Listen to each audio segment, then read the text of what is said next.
Es impresionante. A Cristo le urge que el reino de su voluntad sea conocido, vivido en toda la iglesia y extendido a toda la humanidad. Y tú, al estar aquí, estás llamada a esa extensión del reino. Siéntete bendecida, muy feliz, privilegiada entre muchísimas almas de poder compartir ya no solo este retiro, sino la gran mayoría que ya viene con un caminar en la divina voluntad. Así es de que es una fiesta de cielo y en esa fiesta vamos a gozar. Bienvenidos en el nombre de Dios. Tengo la alegría de presentar a Quique Terán. Quique viene con su familia, es una bendición que estén aquí. Ojalá se sientan muy chiqueados en cada pequeño o grande detalle en su estadía en México. Pero pues por ahora que sepan que Jesús los ama con un amor especial, un amor de predilección. Y Quique ha conocido la divina voluntad y extendido la divina voluntad desde hace 25 años. Él es padre de 3 hijos y con Gaby, su hija, tiene un ministerio de canto que se llama Voces de Cielo.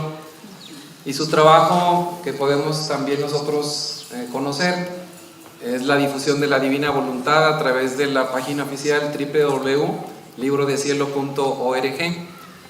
Quique, gracias, nos sentimos muy felices de volvernos a encontrar. Yo no sé si les pasa a ustedes, pero somos una gran familia que va en aumento, ¿no es así? Así es. Sí. ¿No sienten que nos amamos y conocemos desde la eternidad? Es muy bello estar aquí, y quien viene por primera vez así, siéntase en un espacio privilegiado. Estamos en la Betania de Jesús, donde llama a sus amigos para estar con Él. Y ahora pues podríamos decir también que pues estamos en su casita de Nazaret, ahí donde se vivió plenamente el reino de la divina voluntad, por primera vez en toda la tierra. Quique nos va a compartir el tema La familia proyecto de Dios desde la divina voluntad. Estamos un poquito retrasaditos y ahí vamos a ir haciendo ajustes al horario, pero pues gocemos la palabra de Dios en Quique.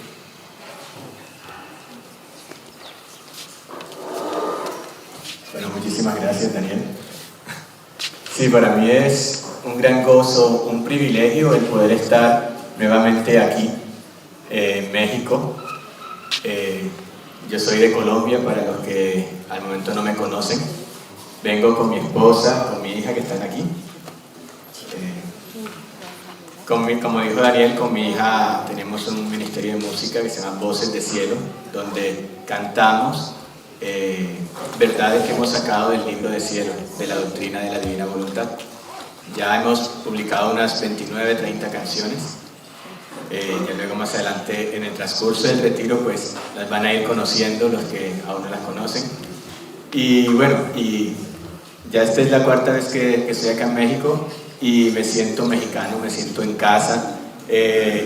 Cada vez que vengo aquí me siento muy bien recibido. Y bueno, y cuando me invitaron nuevamente a este retiro,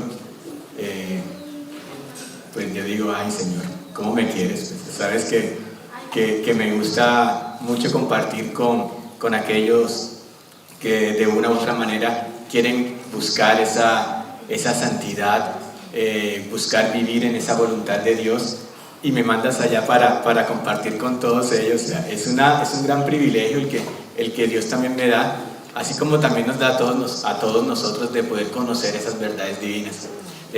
Vamos a hablar ahorita de la familia. Voy a subirme aquí porque tengo, en el computador tengo unos soportes de apoyo que les quiero leer relativos al tema. Entonces esperen un tantico mientras acomodo mis cosas. Bueno, pedimos a Jesús que sea Él el que venga a hablar en cada palabra, el que venga a escuchar en cada uno de nuestros oídos, de tal modo que cada palabra sea una vida divina, una vida de Él mismo, que se multiplique por cuantos oídos le escuchan y le den al Padre Celestial gloria, amor, adoración en modo infinito, divino. A nombre de nosotros y a nombre de todas las criaturas, pasadas, presentes y futuras. Señor, abre mis labios y mi boca proclamará tu alabanza. Continúa, divina voluntad, obrando en cada uno de nuestros actos y siendo tú mismo quien te des a conocer con las palabras más elocuentes, con los vocablos más adecuados. Háblanos al corazón y haznos que podamos vivir todo aquello que nos estás dando a conocer. Padre nuestro que estás en el cielo, santificado sea tu nombre. Venga a nosotros tu reino. Hágase tu voluntad en la tierra como en el cielo. Danos hoy nuestro pan de cada día. Perdona nuestras ofensas, como también nosotros perdonamos a los que nos ofenden. No nos dejes caer en la tentación y líbranos del mal. Amén. Dios te salve María, llena eres de gracia, el Señor es contigo. Bendita tú eres entre todas las mujeres, y bendito es el fruto de tu vientre, Jesús.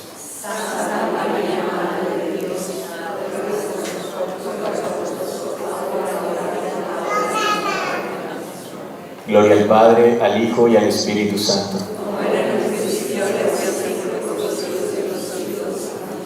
Y gloria a María Santísima, la tres veces Santa, porque ella hizo obra de la divina voluntad.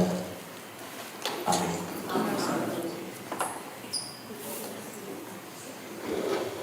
Bueno, cuando venimos a un retiro, pienso yo que nuestra finalidad debe ser el unirnos más a Dios a través de la meditación, a través de la reflexión, a través de la oración. De ir masticando esas verdades que Dios ha puesto en nuestro corazón, que escuchamos a partir de las personas que van a hablar. Pero generalmente, cuando muchos de los que están aquí pues ya llevan mucho tiempo que han estado escuchando, que han leído los libros de la Divina Voluntad, algunos serán nuevos. De los que están aquí, ¿quién es primera vez que vienen? Ok. Listo. Dios es siempre antiguo y siempre nuevo. Es decir, que aunque algunas verdades que vayamos a tocar aquí ya las hayamos escuchado, cada vez que la escuchamos va a sonar distinto y Dios nos va a dar nuevas enseñanzas y nuevas luces. Entonces aprovechemos bien este retiro que empieza para que le saquemos el máximo provecho. Que Dios nos hable a nosotros, a nuestro corazón, y Él en nuestro corazón responda quizás aquellas dudas que traemos. Si venimos inquietos por algo, que nos apacigüe, pero que ese momento sea un momento personal. Se trata de retirarnos, de dejar atrás las cosas que habitualmente hacemos en el día a día para tener ese momento a solas con Dios. Entonces yo los invito a que saquemos el máximo provecho de estos momentos. Este tema que habla sobre la familia para vivir en la divina voluntad. Quiero comenzar leyéndoles algo del Catecismo de la Iglesia Católica, aquel que compiló Juan Pablo II en base a todas aquellas definiciones, doctrinas que se trataron en el Concilio Vaticano II. San Juan Pablo II pues es una compilación orgánica, sistemática de la doctrina de la Iglesia Católica, y pues salió ese catecismo. En el numeral 1655 dice que Jesús quiso nacer y crecer en el seno de una familia, en el seno de la Sagrada Familia, Jesús, María y José.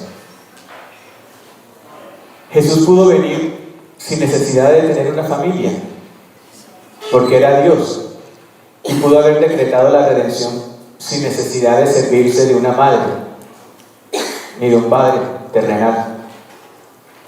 Pero Él quiso tener una familia. y viviendo en esa familia, Él hizo aquello que Él vino a hacer a la tierra: nuestra redención y nuestra santificación. Abrirnos las puertas para que el hombre que había caído en el pecado volviera a ese estado de justicia original, aquel estado en el que Dios nos creó antes del pecado. Jesús nos abrió las puertas para que entráramos, y lo hizo en una familia. Quiso tener una madre. En el numeral 1656 dice algo muy bello. Dice que en el seno de las familias los padres han de ser para sus hijos los primeros anunciadores. Los padres deben ser para sus hijos los primeros anunciadores. ¿Anunciadores de qué? De la fe, con su palabra y con su ejemplo. Muy importante estas dos frases: anunciadores de la fe con su palabra y con su ejemplo. Y han de fomentar la vocación personal de cada uno, y con especial cuidado la vocación a la vida consagrada. ¿Cuál es la vocación personal de cada uno de nosotros? ¿A qué fuimos llamados? Fuimos llamados a ser santos, ¿cierto? En Efesios 1, del 3 al 4, dice: bendito sea Dios y Padre nuestro Señor Jesucristo, que nos ha bendecido con toda clase de bendiciones desde la creación del mundo, para ser santos e inmaculados en su presencia en el amor. Dios nos está llamando a la santidad, pero no solamente no a cualquier santidad. Nos está llamando a su misma santidad, a esa santidad original con que Dios nos creó, aquella santidad que tenía Adán y Eva. Y esa es nuestra vocación. Esa es nuestra vocación: ser santos. Sean santos como el Padre Celestial es santo. Sean perfectos como el Padre Celestial es perfecto. Nos está diciendo el cómo, como el Padre, es decir, en modo divino, porque el Padre es Dios. Ese es nuestro llamado. Y eso es lo que los padres estamos llamados a infundir en nuestros hijos, a que descubran esa vocación a la santidad para el cual Dios nos llamó. Voy a repetir esta parte del catecismo, porque quiero detenerme en dos frases muy importantes. Dice que los padres han de ser para sus hijos los primeros anunciadores de la fe con su palabra. Los primeros anunciadores de la fe con su palabra.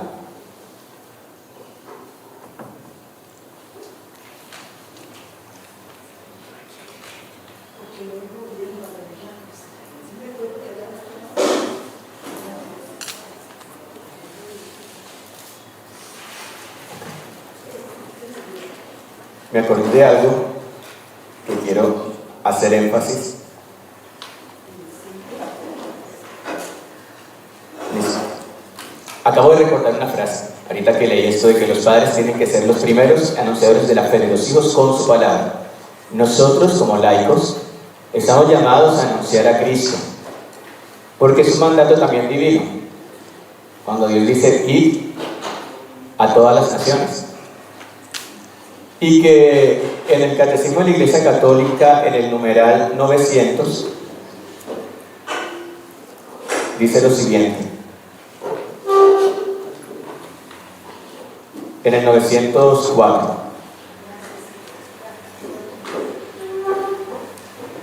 Cristo realiza su función profética no solo a través de la jerarquía, es decir, no solamente a través de los sacerdotes, de los obispos, sino que también la realiza por medio de los laicos. Él los hace sus testigos y les da el sentido de la fe y gracia de la palabra. Enseñar a alguien para atraerlo a la fe es tarea de todo predicador e incluso de todo creyente. Pero de una manera muy especial con nuestros hijos. El numeral 905 dice: los laicos cumplen también su misión profética evangelizando con el anuncio de Cristo comunicado con el testimonio de la vida y de la palabra. Sí, no solamente con el testimonio de vida, sino también con la palabra. Estamos llamados a eso. En los laicos, esta evangelización adquiere una nota específica y una eficacia particular por el hecho de que se realiza en las condiciones generales de nuestro mundo.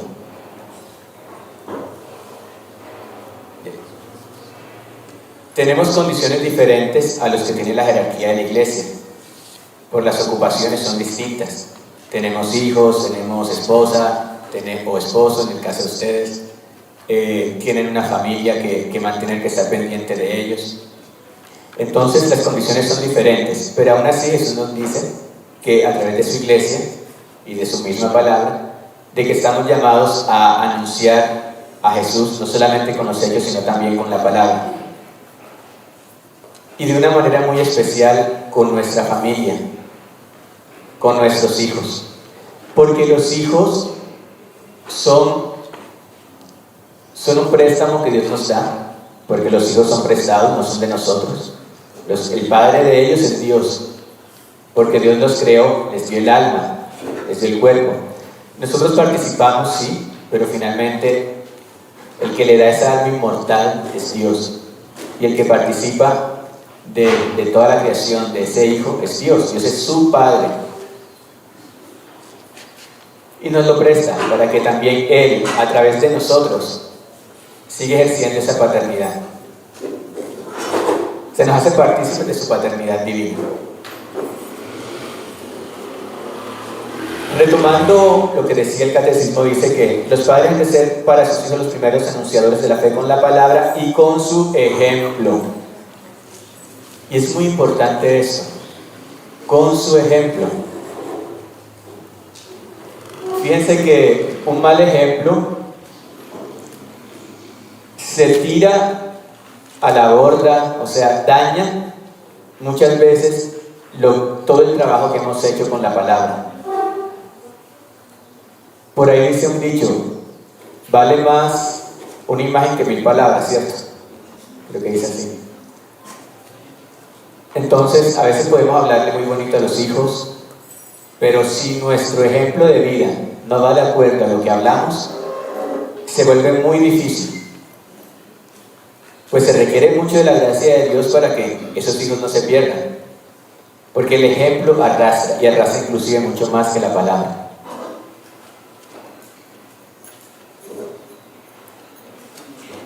Jesús también se queja de eso, de muchas veces como por el mal ejemplo de los padres, de los superiores, viene la ruina de las almas. Vamos a leerles aquí algo del volumen 4, 114.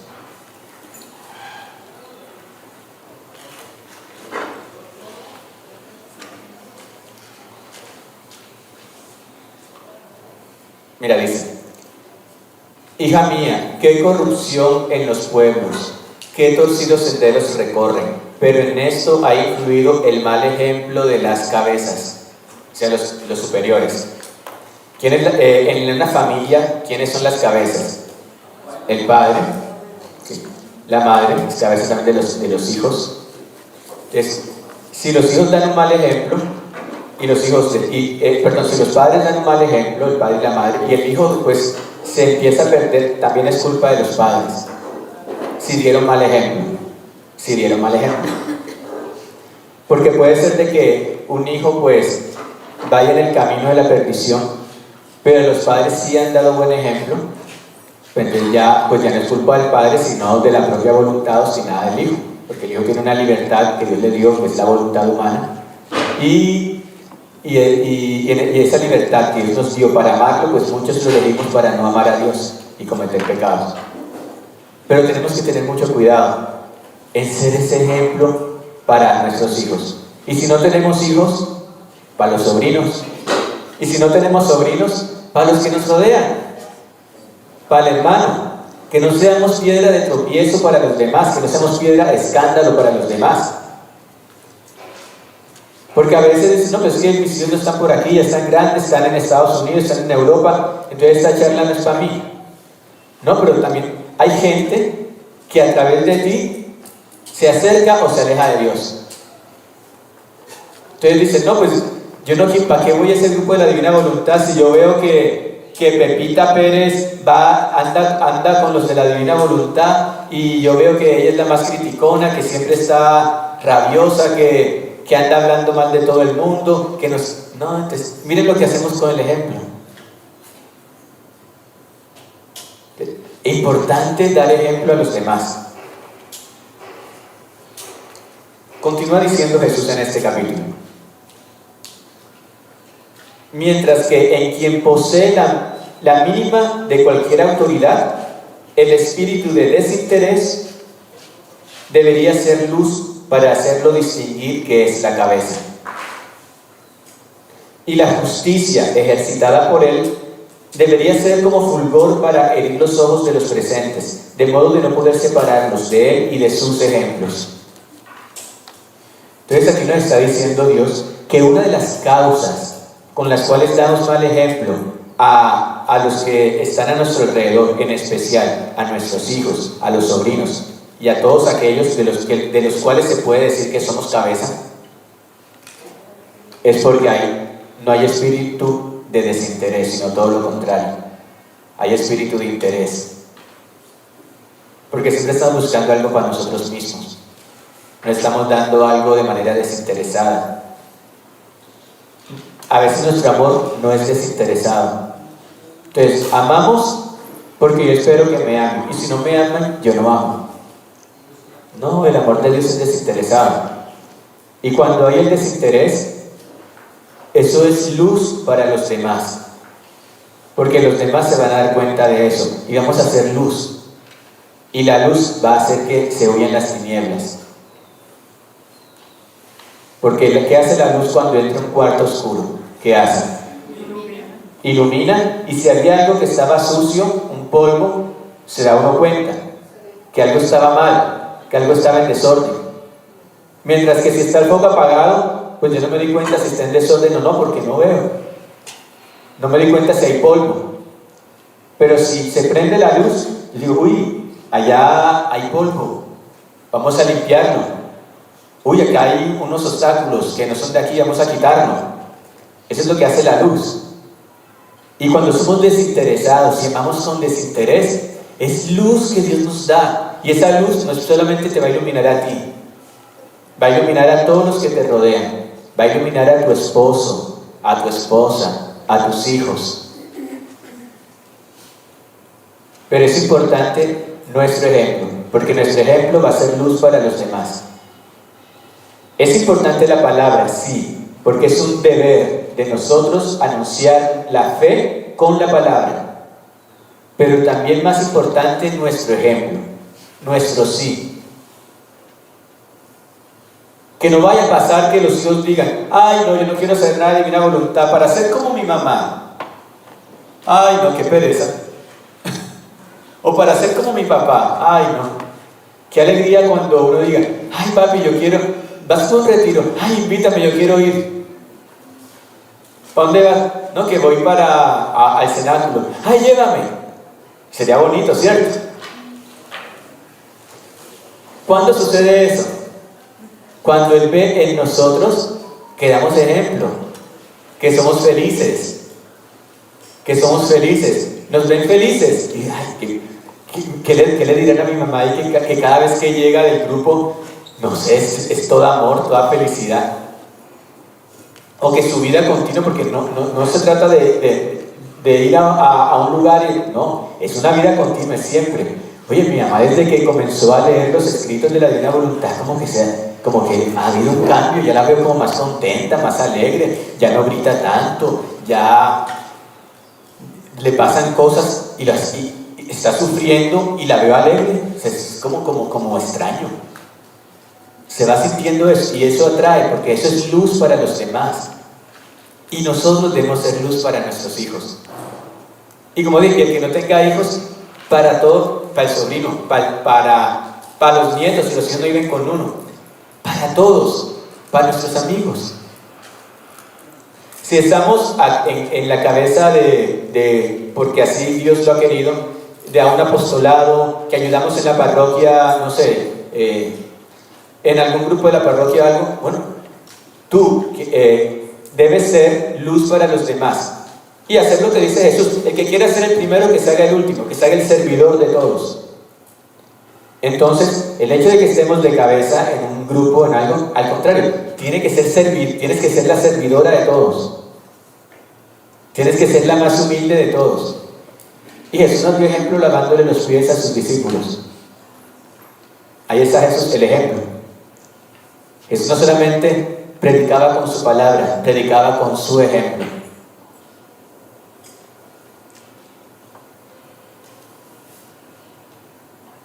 Y el ejemplo de cómo vivir esa divina voluntad en medio de la familia la tenemos en la casa de Nazaret. Providencialmente esta casa de retiros se llama Nazaret también. Entonces imaginemos qué hacían Jesús, María y José en Nazaret, porque ellos deben ser nuestro ejemplo, ¿cierto? ¿Qué hacían ellos? En el volumen 1, vamos al volumen 1, capítulo 20.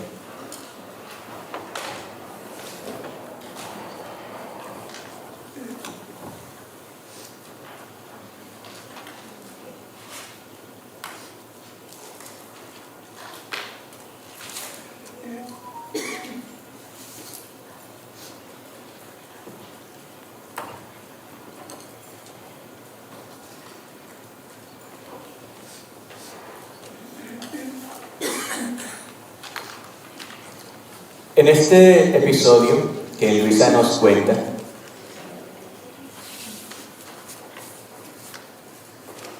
ella dice que Jesús la reprendía cuando pasaba demasiado tiempo hablando de cosas indiferentes, que no eran tan necesarias.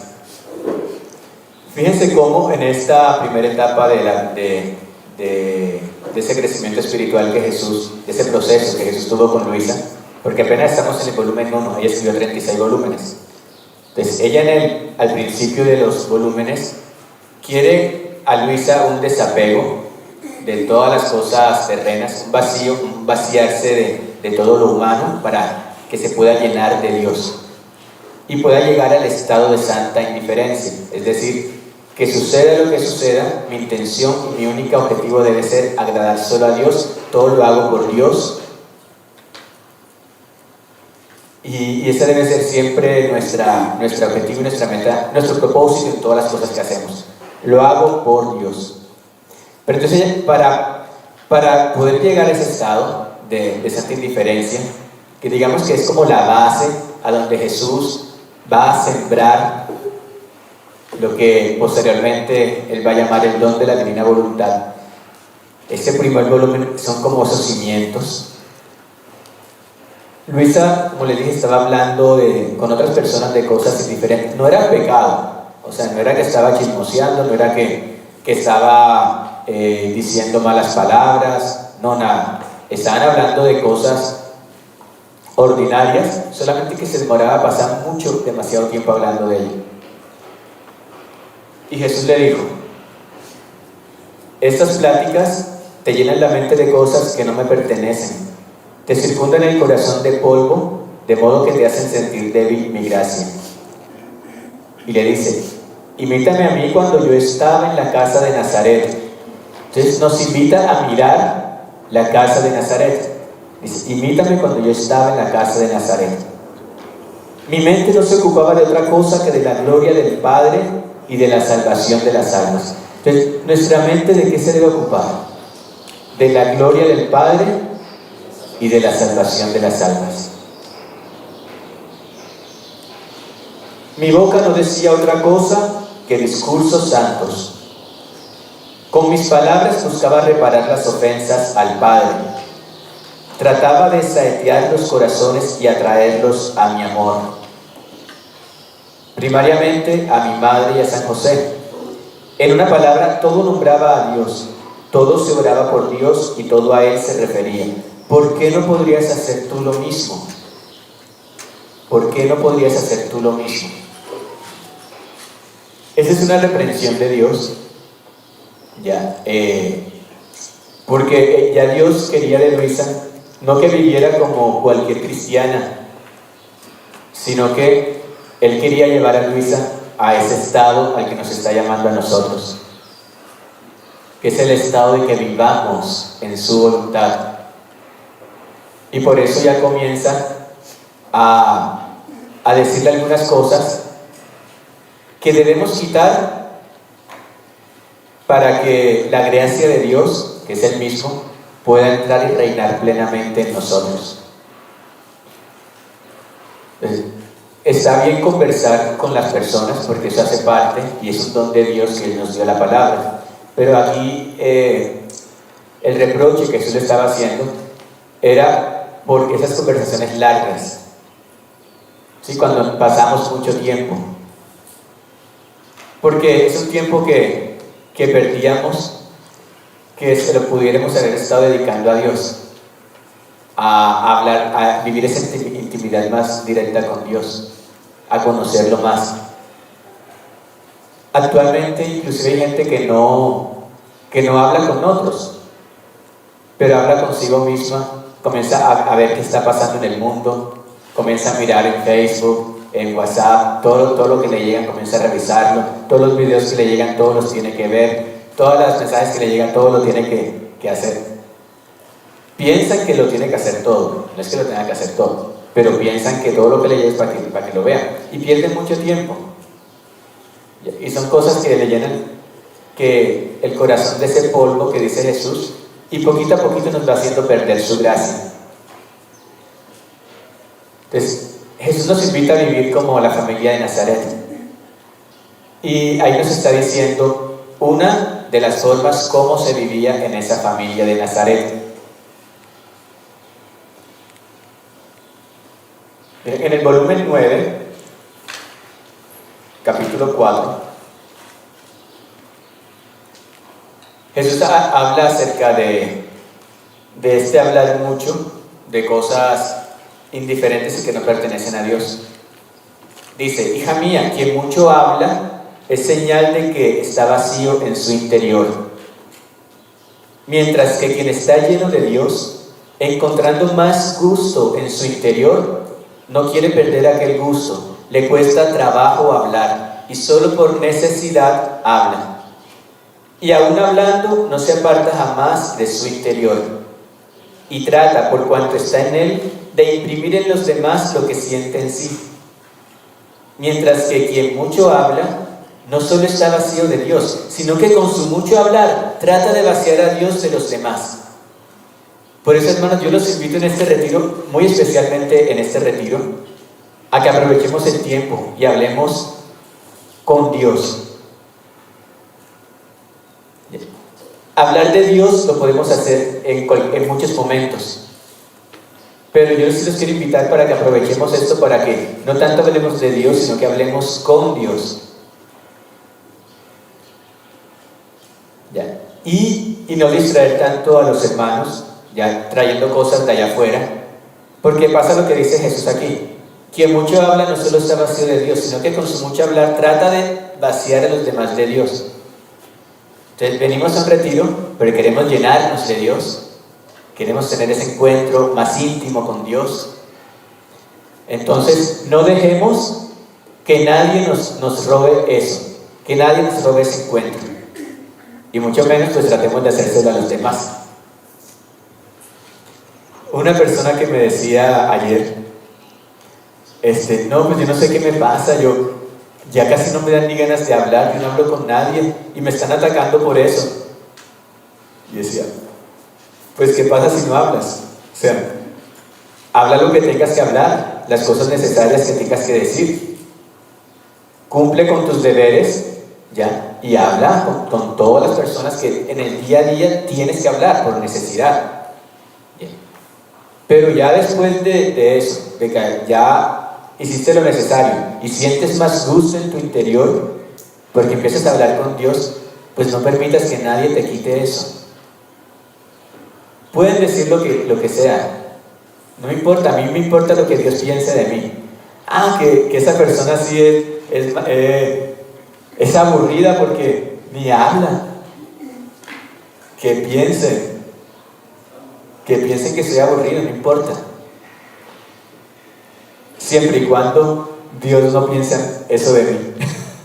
Al contrario, cuando hablamos con Dios, Dios se siente contento, se siente alegre. Lo sacamos del aburrimiento que lo tienen las almas. Porque a veces Dios quiere hablarnos y por estar pendiente de muchas cosas ni le hacemos caso. Él se siente aburrido porque no tiene con quién desahogarse.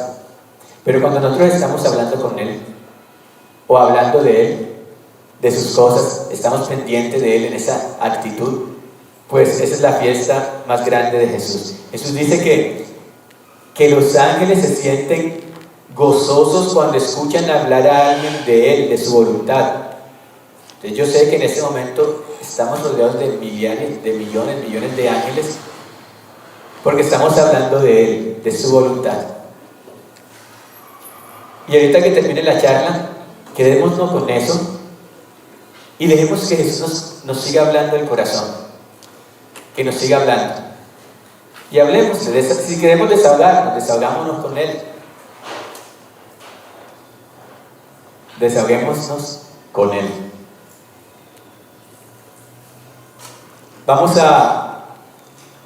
Les voy a leer algo del libro del Evangelio como me fue revelado, donde Jesús le dice a María Valtorta cómo era esa vida de Nazaret. Bueno, en el episodio que les voy a leer no tanto habla de la vida de Nazaret, habla de la vida en Egipto.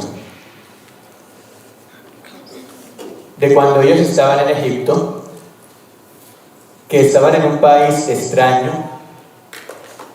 Imagínense ese sufrimiento de San José y de María, tener que llevar a Jesús pequeñito a esas tierras que estaban lejísimas, porque Nazaret era Egipto, en ese tiempo no habían aviones, les tocó en burro y tenían que turnarse, o sea, unos caminando, otros en burro,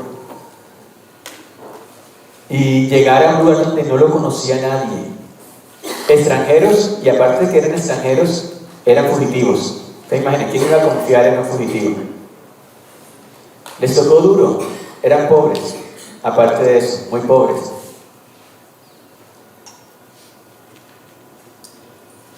Ya se los leo.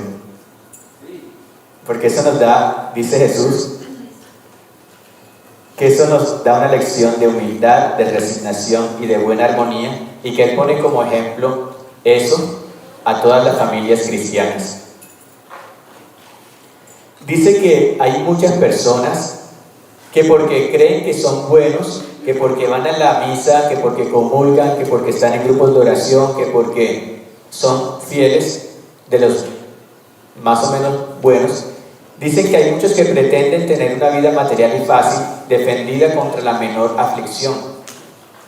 Eso es lo que sucede, por ejemplo, en algunos grupos evangélicos de otra religión, que dice vida en abundancia, y creen que por entregarse a Dios, pues Dios lo va a bendecir, y dicen, no, que hermano, que siembra, que tienes que poner tu diezmo para que siembres y seas más feliz y más abundante y más rico.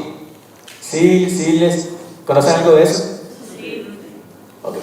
Sí, que creen que porque dan a Dios, enseguida Dios tiene la obligación de darles el duplicado y darles riquezas. Ok.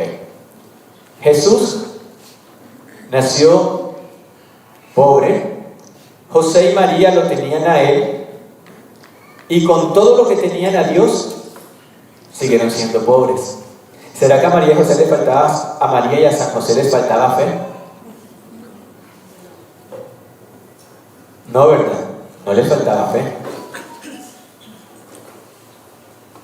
A ellos no les faltaba fe. Y sin embargo, Dios quiso nacer pobre. Es decir, que el hecho de que le sirvamos a Dios no es garantía de que vamos a tener riquezas en abundancia. No es garantía. Si Dios lo quiere, bendito sea Dios. Y si no lo quiere, bendito sea Dios también. Si me quiere con salud, bendito sea Dios. Gracias. Si estoy enfermo, con cáncer, con cualquier cosa, bendito sea Dios. Gracias.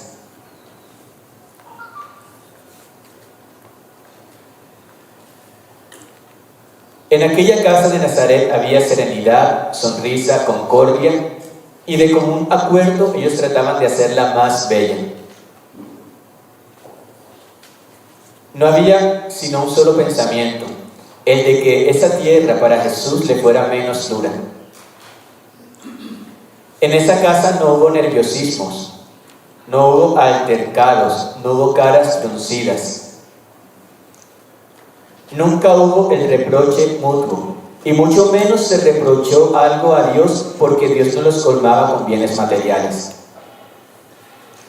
Pues nunca María dijo: Señor, pero si yo soy la madre de tu hijo, ¿cómo vas a permitir que me esté pasando esto, que me esté pasando esta situación? O sea, ¿qué clase de padre eres tú? Nada, ni un reproche. María dijo: si Dios así lo ha querido, Él es omnisapiente y sabe que es lo mejor, y me da lo mejor. Se requiere confianza en Dios. Confiemos en Dios. Él es nuestro Padre.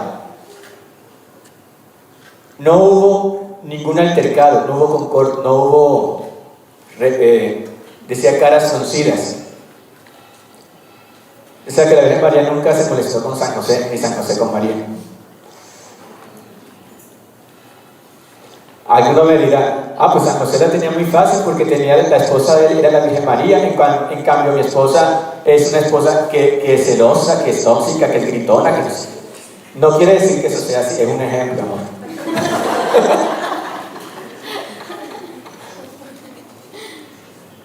Y uno dirá: pues San José lo tuvo fácil. Y María, y las mujeres van a decir: pero es que María lo tuvo fácil, pues el esposo, San José. Y San José pues pues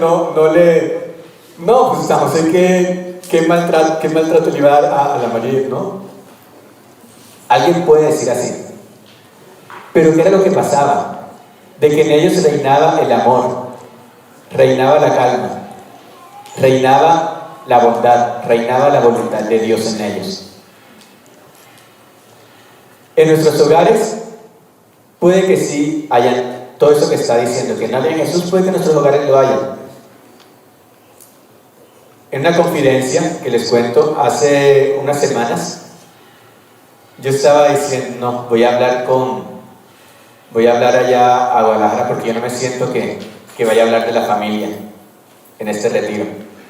Y estuve a punto de decir que no iba a dar esta charla sobre la familia, porque yo decía: pues me pasó algo similar ya con mi esposa vino, estábamos rezando el rosario, ella no sabía que estábamos rezando el rosario, y llegó como triste, como llorando, diciendo: ustedes no me quieren ayudar a hacer las cosas, hablando a los niños, no me quieren ayudar, me dejaron un desorden allá abajo, ¿qué tal? Y comenzó a gritar. Ella no sabía que estábamos rezando, ella creía que ya habíamos terminado porque dijimos que íbamos a rezar desde mucho tiempo antes. Entonces yo le dije: mi amor, estamos rezando el rosario. Ya, cálmate. Y ella siguió hablando y hablando, gritando. Y yo: pero ya, deja de gritar. Entonces, como no dejaba de gritar, entonces yo grité también. Sí, aquí yo también grité. Grité y nos gritamos, y me puso mal. Me puso realmente muy mal. Tan es así que no terminamos el rosario. Y a raíz de eso, yo dije: no, yo no voy a hablar de la divina voluntad en familia. Ya después ella me dijo: pero precisamente es que no hay familia perfecta, solo la de Jesús. Ese es el plan de Dios, sí, ese es el plan de Dios para cada uno de nosotros. Pero es un plan que Dios lo va llevando paso a paso y debemos tener paciencia. Tenemos que tener paciencia. Sin embargo, yo estuve en un sacerdote, le dije lo mismo, y el padre me dijo: no, ves, y cuando estés en el retiro, cuenta eso. Pero se lo estoy contando. Porque el padre me dijo, ¿lo cuentas? Y prácticamente me dijo lo mismo que me había dicho mi esposa.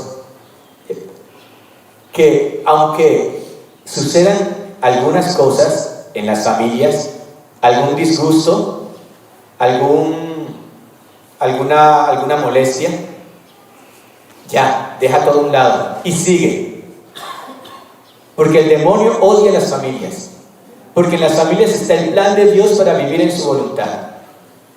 Y quiere a cualquier costa desestabilizarnos. A cualquier costa. Quiere desestabilizarnos. Entonces, si pasó, ya pasó. Si caíste en alguna falta, pídele perdón a Dios. Reconoce tu nada, Señor, pues soy nada. O sea, ¿qué esperabas de mí? Soy nada, lo reconozco, pero quiero amarte, quiero adorarte y quiero vivir en tu voluntad. Yo no puedo, pero tú lo puedes, hazlo tú en mí. Yo te doy mi sí y continúa viviendo en nosotros. Continúa viviendo en nosotros. Y seguimos en esa actitud de querer corresponder a Dios en modo divino. Pero no nos desanimemos. No nos desanimemos. Porque si te ha pasado que has tenido alguna contrariedad con tu hijo o con tu hija por cualquier cosa, sigamos amando a Dios. Hagamos lo que hacía Jesús con nosotros que somos sus hijos. Porque nuestro Padre es Dios, Él es nuestro Padre. ¿Y qué hace el Padre Celestial y Jesús cuando nosotros pecamos, cuando hacemos el mal? ¿Qué hace? Nos perdona incondicionalmente porque Él es amor, Él es misericordia. Cuando nos tiene que reprender, nos reprende. Y esa reprensión es con amor. Ni siquiera es como, ay, lo voy a reprender para quitarme esa espinita porque estoy muy furioso y necesito desahogarme. No. La reprensión de Dios con sus hijos es por el bien del hijo. Como cuando un médico padre ve que su hijo está enfermo, tiene gangrena en el pie. ¿Qué hace ese médico? Se la corta. Porque si no se la corta, le va a subir y va a morir y va a matar a su hijo. Y aunque el niño no entienda, aunque diga, ay, pero ¿por qué me hiciste eso? Tú no me quieres, me estás haciendo sufrir. ¿Por qué me haces esto? ¿Por qué me castigas? ¿Qué va a decir ese médico padre que maldijo? Aunque no lo entienda, yo lo tengo que hacer. Porque yo sé que es lo mejor para ti. Y precisamente porque te amo, tengo que cortarte el pie. En ese caso, y eso es lo que hace Dios con nosotros. ¿Ya? Ese es el caso extremo, ¿ya? De que toca hacerlo así. A veces no, a veces es solamente una inyección. A veces solamente una medicina. Pero hay casos que son más graves y que toca ya cortarle el pie. Pero todo lo hace por amor. Es cuando te reprendamos a nuestros hijos, que también sea por amor. Que también sea por amor. Y sigamos viviendo en esa divina voluntad. Y ayudemos a nuestra familia a vivir en ella. ¿Cómo las ayudamos? ¿Qué dice el catecismo de cuál era nuestro deber? Decía dos. Uno, anunciándolo con la palabra, y el otro, con el ejemplo. Y bueno, María Valtorta sigue diciendo más cosas de cómo era, pero ya se nos está acabando el tiempo. En resumen, decía que en esa casa no hubo nerviosismos, altercados, caras fruncidas, que en aquella casa se oraba, que en aquella casa ella dice una palabra que se llama frugalidad. Frugalidad es la templanza, el ser parcos en la comida, en la comida y en la bebida, en ser mesurados. ¿Ya? Dice que en aquella casa se amaba el trabajo. Dice, hubiera sido amado aun cuando hubiera habido dinero en abundancia, el trabajo hubiera sido amado. O sea, aunque tuviera todas las facilidades del mundo, de todas maneras, el trabajar hubiera sido amado. Porque en el trabajo el hombre obedece la orden de Dios y se ve libre del vicio que como hiedra tenaz se pega y se ahoga a los ociosos. Decía que en aquella casa reinaba la humildad, que en aquella casa se observaba el orden sobrenatural, moral y material. Dios es la cabeza y a Él se debe dar el culto. Ese es el orden sobrenatural, dar el culto siempre a Dios. José es la cabeza de familia, en la familia de Nazaret, y a Él se le debe dar afecto, respeto y obediencia. Eso es en el orden moral. Y en el orden material, dice, la casa es un don de Dios, así como los vestidos y los muebles. En todas las cosas está la providencia del Dios que provee de lana a las ovejas, de pluma a los pájaros. La casa, los vestidos, los muebles se deben recibir con gratitud, bendiciendo la mano divina que los da y tratándolos con respeto, como un don del Señor, sin mirarlos con mal humor porque son pobres, sin destruirlos. Es importante también ser muy cuidadosos con las cosas del hogar. Y también enseñar a los hijos a que sean cuidadosos. Por eso que dice Jesús, de que Dios es orden. Y Él quiere que haya ese orden, en el orden moral, en el orden material y en el orden sobrenatural, dándole a Dios el primer lugar. Bueno, ya luego en la siguiente charla, el día de mañana, pues ya seguimos hablando de este tema de la familia enfocada en el matrimonio. Gloria al Padre, al Hijo y al Espíritu Santo. En el nombre del Padre, del Hijo y del Espíritu Santo. Amén.